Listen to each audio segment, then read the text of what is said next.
What's up everybody, it's Sean here, back today to give you a review of the Air Jordan 3 Retro SE in this muslin colorway. Today's video is sponsored by who else? The good people from Heffelux. Heffelux is my all-time favorite sneaker insoles, and they sell eTPU insoles, which essentially is the same material you'll find in Adidas Boost. So if you're looking to add some additional comfort inside your shoes, be sure to check out their website, which I've linked down below in the description box. You'll see they sell a variety of different insoles, so depending on the type of insole density and the cushioning setup you're looking for, whether that's for a pair of thick winter boots or for sneakers, you're going to find there's a suitable insole for everyone. So I've been a paying customer of Heffelux for years now, and to me I find them very comfortable.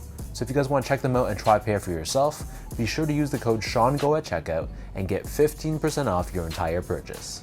So these Air Jordan 3 muslins dropped last Friday on March 25th for a price of $200 US or $260 or $270 depending on the retailer here in Canada. The colorway for this shoe is muslin, university red, sail, and cement gray. And while the term muslin actually refers to a loosely woven cotton fabric, in this case, it's simply referring to a color name. And you'll see they don't actually use this muslin fabric on the shoe, it's actually predominantly constructed out of canvas. So first things first, here's a quick look at the box. And just like all your other recent Jordan 3s, the box is done in this split style. So on the left side it's done in this darker beige colored tone, whereas on the right side of the box it's done in more of an off-white or sail color, and we have a red colored Jumpman on top. So diving straight into the details of this shoe, like I mentioned just before, the upper of the sneaker for the most part is constructed out of this canvas material in this cream colored finish. Surrounding the front toe cap, instead of your traditional elephant print, for this pair in its place we have this gray colored suede. And I want to point out how thin this cut of suede is, which is a lot closer to the look of the OG Jordan 3s from 1988, and it gives the shoe just more of an overall streamlined and sleek look. Moving downwards, the bottom two eyelets are done in a circular fashion in this red colored TPU. Right above this we have this perforated canvas, and the three eyelets here are done in this darker cream colored TPU material. And then the top two eyelets are done in this gray colored finish. Beneath this, the entire mid panel of the shoe, this is once again done in this canvas finish, and then surrounding the top portion of the ankle collar area, the canvas here is given that perforated look. Surrounding the bottom of the heel, just like the front toe cap, we have more of that gray colored suede, and then we have that signature heel tab which is done in this darker cream colored finish, and we have Jumpman Air branding done in this red color. For the laces, nothing special here, these come with your standard flat style lace done in the sail or off-white colored finish. And then underneath this, the canvas on the tongue is perforated once again, but the top is left smooth, and embroidered in the center, we have this red colored Jumpman. The back of the tongue is lined in this red colored fabric, and the inner collar of the shoe is done in this cement gray colored finish. As for the insoles, these come with your standard foam lined insole, so it's not a polyurethane insole this time. It's lined in this red colored fabric on top, and stamped on the heel we have the Jumpman logo in white. So the upper of these Jordan 3s sits atop this polyurethane foam midsole, which is painted in sail on the forefoot area and the bottom of the heel, and the top portion of the heel is painted in this darker cream colored finish. Underneath the heel, of course, we have this window, which exposes the air sole unit that's found within the midsole for cushioning. And then turning the shoe over to the bottom, here we have our classic Air Jordan 3 outsole. So this is constructed out of a combination of gray, sail, and university red colored rubber. We have this circular pivot point on the forefoot, and Jordan branding running down the heel. So that breaks down the look and the construction of these muslin 3s. And for those wondering about sizing, to me these fit like all my other recent Air Jordan 3s, so I'd recommend for most people sticking true to size. So my feet measures as a true size 10, slightly on the wider side, and in the past I've had to go up to a 10.5 for Jordan 3s, but I found that for recent Jordan 3s in the past couple years or so, true to size fits me fine. I think part of that reason is because this inner collar area is not nearly as stuffed as it used to be, so it allows my feet to sit a bit more back on the shoe, and I've had no problems going true to size anymore.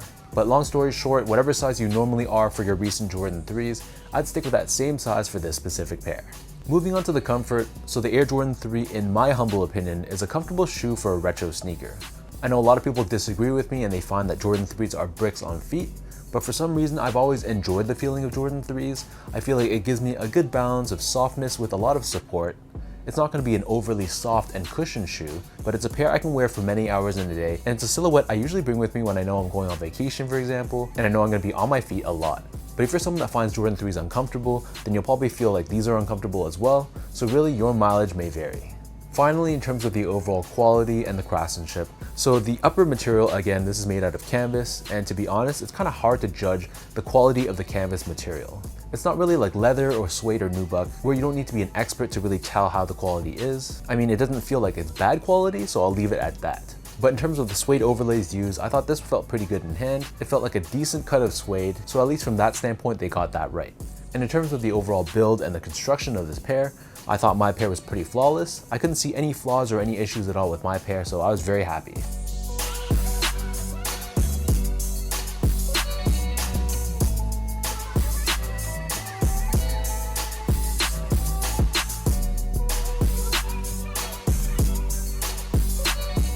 So with all that out of the way now, let's toss on these Muslin 3s OnFeet, and I'll show you guys how these look.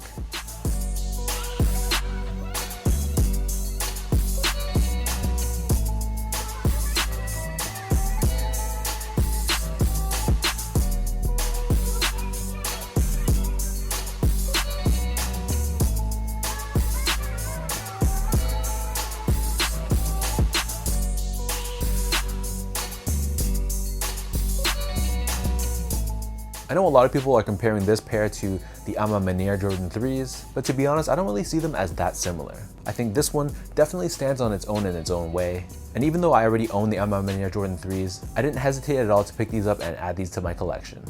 I love the Jordan 3 silhouette. I think this colorway is just super clean.